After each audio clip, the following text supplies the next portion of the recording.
This video is going to be filled with hatred, anger, fury, bitterness, and spite. As of writing this, I've yet to play a single second of the new God of War called God of War, who seems to be too anxious and insecure to stand by having an actual subtitle. Literally anything would have been better. God of War 4, God of War Child Custody, God of Norway. But that's not why I'm bitter though. Day one, I went to the store, I got the thing, I opened the thing, I put the thing in the thing, and now I have waited for the thing to install for 4 fucking hours! What is the fucking point of getting physical copies anymore? It used to be you get the thing, you got the thing, you play the thing. Now the best, the absolute dog of the show, tip-top bread, best thing you could possibly say is at the very least, it looks nice on the shelf. Because genuinely, if it takes this long to install shit, what is the point? I might as well have gotten it digitally. Sure, it would have taken 16 hours instead of 4,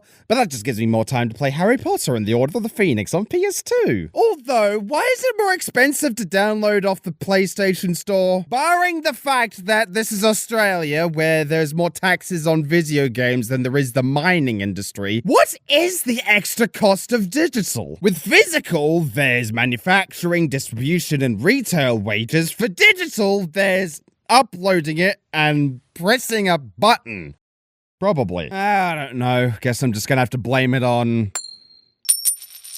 communism. Anyway, I reckon the game would be about ready by now. Better actually play it so that, you know, we can actually get to the thing that's in the title.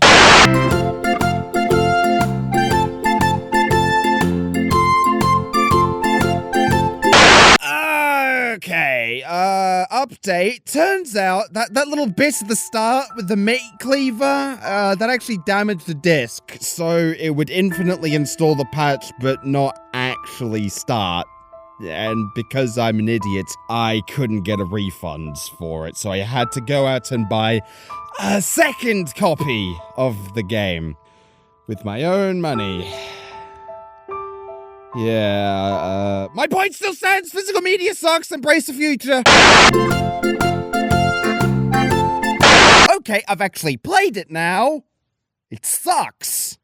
Fuck you. Actually, I was expecting to hate this game ever since it was announced. It just looks way too Naughty Dog for me. With the gameplay and the camera and the fucking climbing. If you'd have told me that this was actually Nathan Drake, but he's finally dropped the obvious charming facade to become the psychotic mass murderer he's always dreamed of being, I would have actually believed you. So my assumptions were correct. I have now paid $160 on a game that bores me to tears.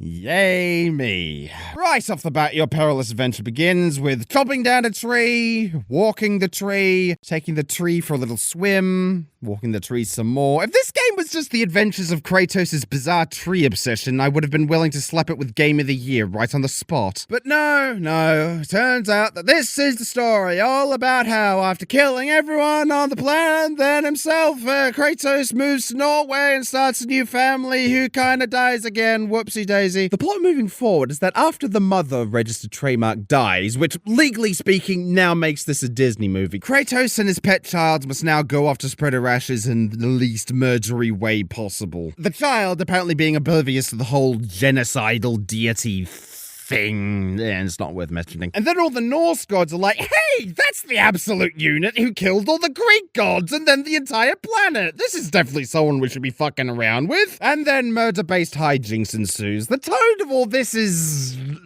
different. You know, slow and moody and serious, because that's what mature games do. Okay, I do understand that quick time event sex scenes wouldn't exactly gel well with child raising and fatherhood, but at the same time, why is everything so bloody moody? No fun allowed. Fun is for babies. You're a big boy now, playing big boy games, and big boy games are serious and have to have as little game in them as possible. Kratos rows a boat. Kratos lifts a pig. Kratos moves a bridge. Kratos does his tax returns. Look, I'm not some squealing Luddite who can't appreciate a slower paced, story-rich experience. The beginner's guide, that dragon cancer, Peggle Knights, just a few examples. I am all for Kratos growing up and learning that there are some problems in life that can't be solved by cleaving people's skulls in twain, but at the same time, why do you assume I give a shit? Putting aside the whole killing all gods and everyone thing, you started the movie right at the bit where Bambi gets told his mum's dead. You've blown your emotional load before you've even begun to stroke us off. What's more insulting is that along the way you hear stories about how great she was and how righteous a warrior she was and how she believed that telling is better than showing when you're presenting a story, which is quite specific, but I guess it makes sense. See, look at me. I can make it work too. Let me tell you the story of the slightly damaged Game of War disc. Not very exciting, I know, but what if I told you that Mr. Slightly Damaged God of War disc had a wife and a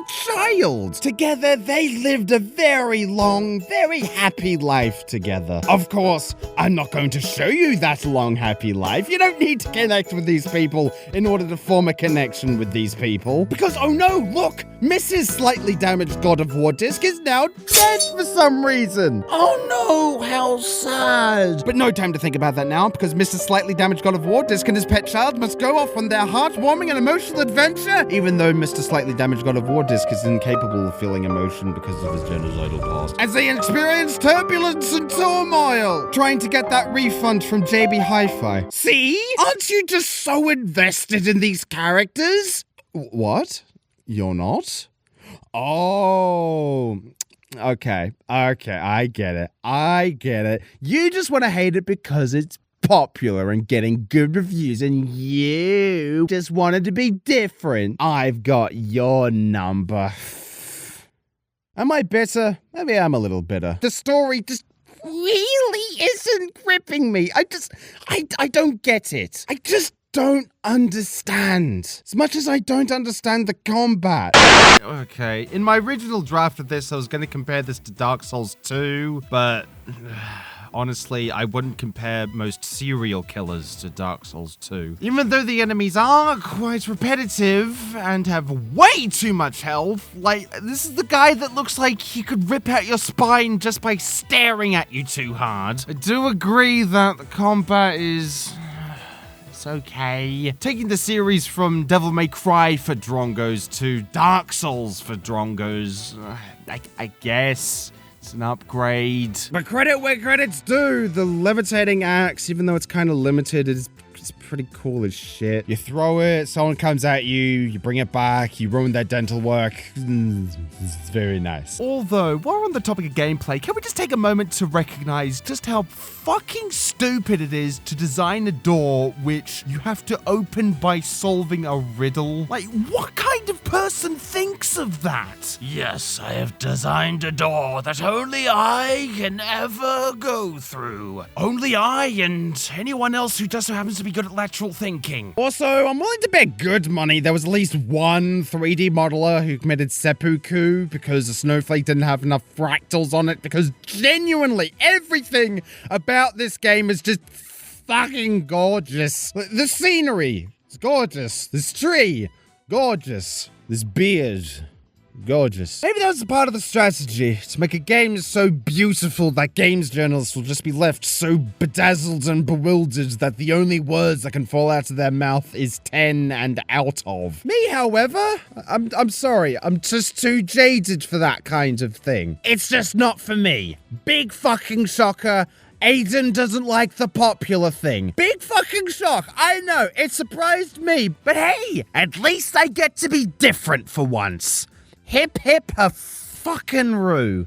Alright, so I'm not the biggest fan of Gods of War, like, it's a strong 6 to a light 7, but hey, at least it's got plenty of uses in it, like, you know, assaulting people for playing Fortnite. Fuck off, cunt. Or maybe we could do something even more practical, like feeding the poor. I'm poor, please, support my Patreon. First, we need a nice sharp knife, 2 slices of cheese, some light rye bread, then you just slice it into nice fine pieces. There we are, nice and fucking edible. Then you start assembling. You want to sandwich your filling with the cheese.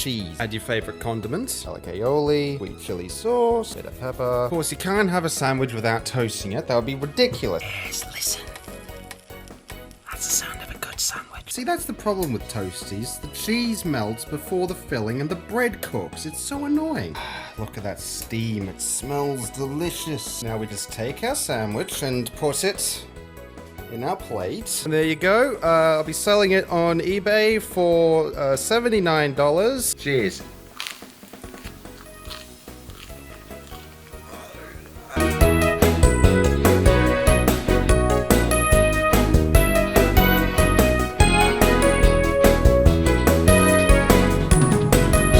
This probably won't break anything. Might have exaggerated that. That's terrible.